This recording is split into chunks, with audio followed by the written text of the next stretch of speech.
Hello and welcome. In today's class, we'll be looking at the inheritance program that came in the year 2024 ISC Computer Science 2024 theory paper. In this question, the employee salary class is inherited by the class called overtime. So according to the question, a superclass employee salary has been defined to store the details of an employee. Define a subclass overtime to compute the total salary of the employee after adding the overtime amount based on the following criteria. So if hours are more than 40, then rupees 5,000 are added to salary as an overtime amount. If hours are between 30 and 40, both inclusive, then rupees 3,000 are added to salary as an overtime amount. And if hours are less than 30, then the salary remains unchanged. Here are the details of both the classes. So firstly, we have the employee salary class. Here we have EmpNum, which actually stores the name of the employee. Then we have emp code, an integer to store the employee code. Then the salary to store the salary of the employee in decimal. Then we have a parameterized constructor to assign the values of the data members. And we have void show function to display the details of the employee. The next class is the overtime class. This is the subclass. So the hours data member, it's an integer to store overtime in hours. Total salary to store the total salary in decimal. This also has a constructor, a parameterized constructor to assign values of data members of both the classes. Then we have calculate salary function, calculates the total salary by adding the overtime amount to salary as per the criteria given above. And here also we have the void show function to display the employee details along with the total salary, where the salary will be salary plus overtime amount. So we have to assume that the superclass employee salary has been defined already, and using the concept of inheritance, we have to specify the class overtime, giving the details of the constructor, void calculate salary, and void show. And we need not create the superclass, the main function. We need not write any algorithm. But again, if you want to test this program in your computer, then you need to write the full program. And that's why here also, we will be writing the full program. We will be including the main function also. We will be including the superclass also, so that we can test it on our computer. So that's the question. Let's now look at the program.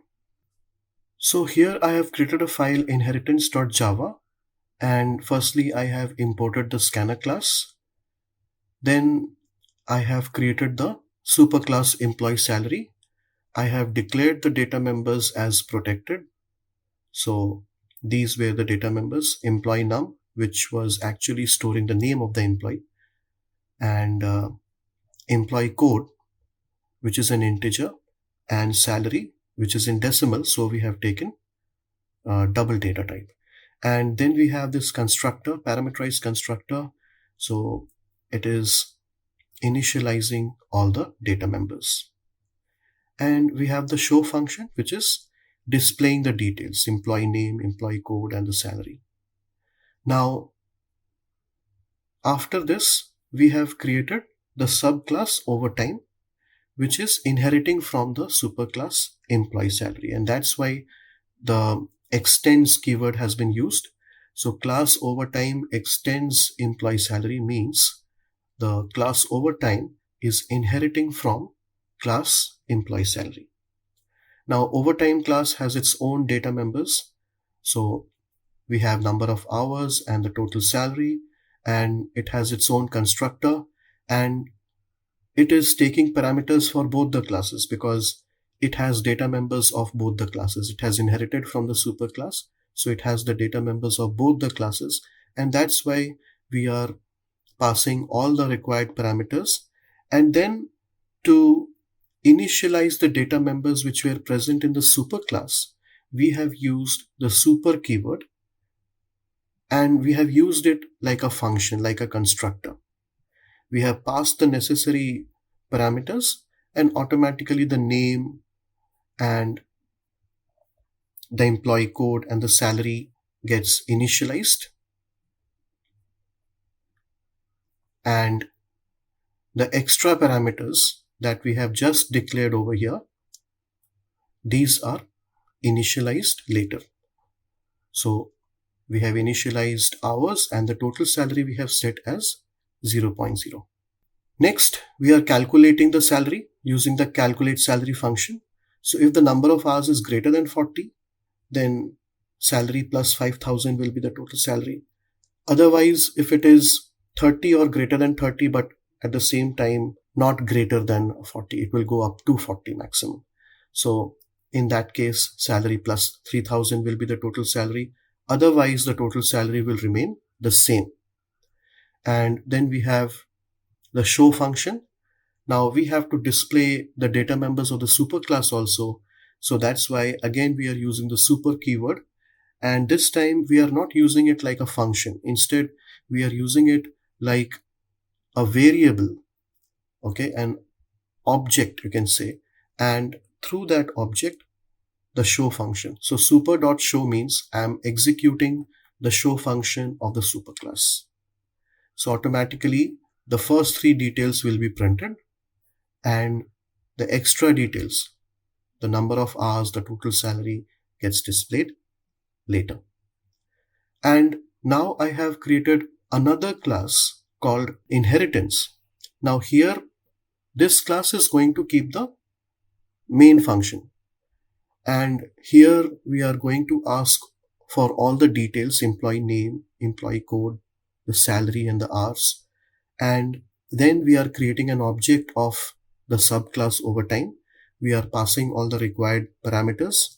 We are calling the calculate salary function to do the salary calculation. And then finally, we are displaying the details using the show function.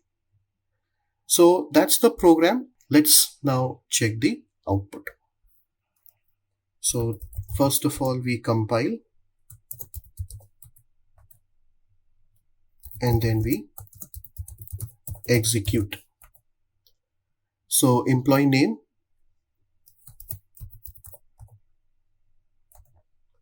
employee code, and salary, number of hours, let's say 50. So accordingly, the calculation has been done and the total salary has been displayed over here.